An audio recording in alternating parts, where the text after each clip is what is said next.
Episcopal Church and Reverend Scituate for hosting a wonderful, wonderful get-together before Pride. She, I believe, is probably going to do this every year. We probably should be more coordinated. That we'll figure it out. But yeah, we've been skeleton as a family because of figuring out, you know, our personal stuff. We have a less robust Pride agenda this year, but we do have a singer, which I'll post. We also have a number of other things. At the library, there's something for the littles. They have a little craft at the library. In Latino is amazing. And I think we'll have a speaker on censorship and books and banning. I hope you all show up to all of that. Also, there's a queer prom happening. I think it's with, there's one in Abington, there's one in Hingham. And I think this is going to be a yearly thing. So we want Scituate Pride to show up and show out at the prom. I'm sure they need adult volunteers as well as lots of well-dressed youngins. So please take a look at that. It's on our Instagram, and show up if you can. So I'm going to say a few words, so get comfy for just a moment. I know it's Saturday, we have things to do.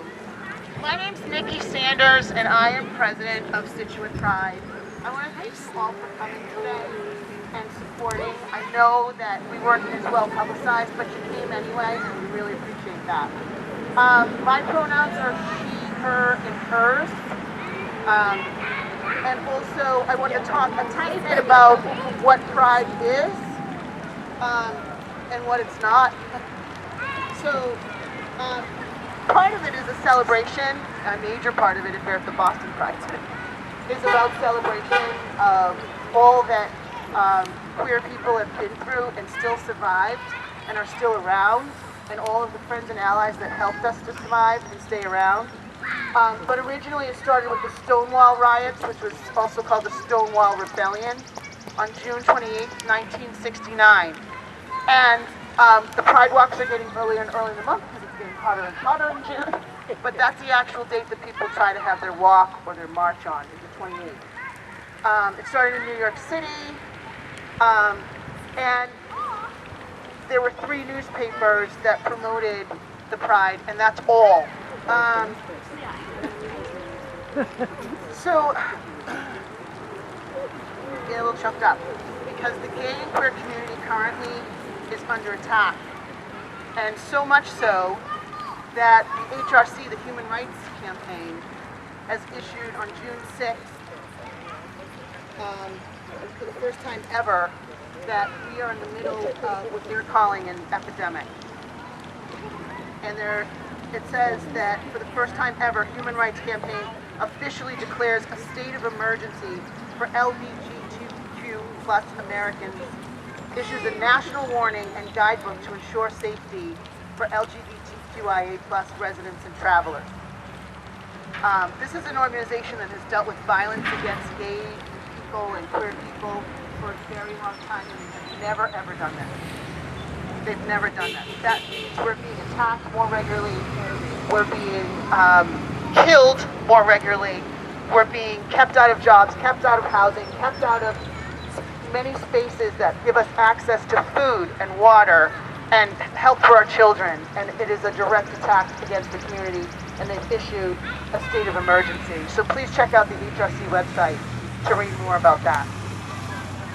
I can't let any organization of gay people and their allies go without talking about the trans people that we have lost. So the HRC also reported that there's been fatal violence against transgender and gender non-conforming community in 2023. And I just want to take a moment to mention those names. There's probably about 10 of them here that they've reported. So this is just people that have been reported and found, because there are a number that are missing. And I will tell you that almost all except one of these names is either black or an indigenous or Latinx. So there's a direct and purposeful assault on a specific group of people. I'm going to read the names out to you, and then I'm going to close up. I just feel like we cannot go without mentioning them. The first is Ashia Davis, a 34-year-old black transgender woman from Detroit who is reported as full of joy and devoted to her faith and a loving dog owner of a Yorkie named Clyde.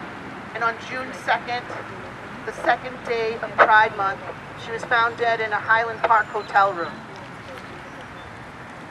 Banco Brown was a 24-year-old black trans man who was remembered as being brilliant and as someone who made everybody laugh. Banco was killed.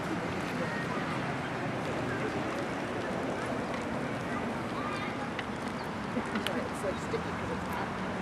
It's really bad. So we're going to go with that.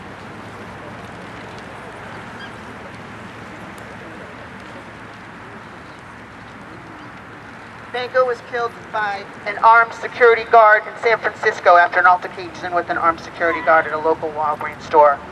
Coco Dadal was a 35-year-old black transgender woman, a successful rapper who was working on new music and starred in the barrier-breaking award-winning Sundance Film Festival documentary Kokomo City.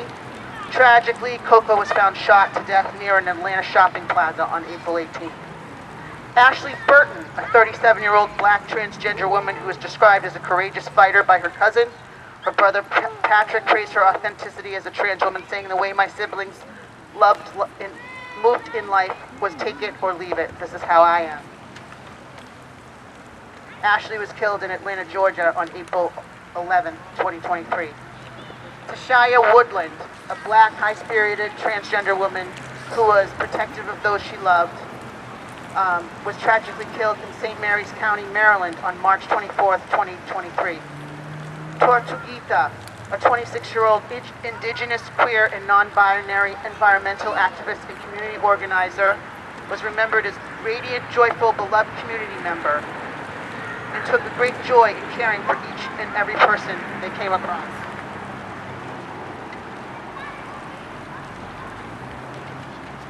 Tortuguita was shot and killed by Georgia State Troopers in Atlanta, Georgia on January 18, 2023, during an ongoing protest alongside other self-described forest defenders. Chashay Henderson, a 31-year-old black transgender woman, is described as a bubbly spirit with a down-to-earth, tell-it-like-it-is personality. Chashay was shot in Milwaukee on February 26, 2023.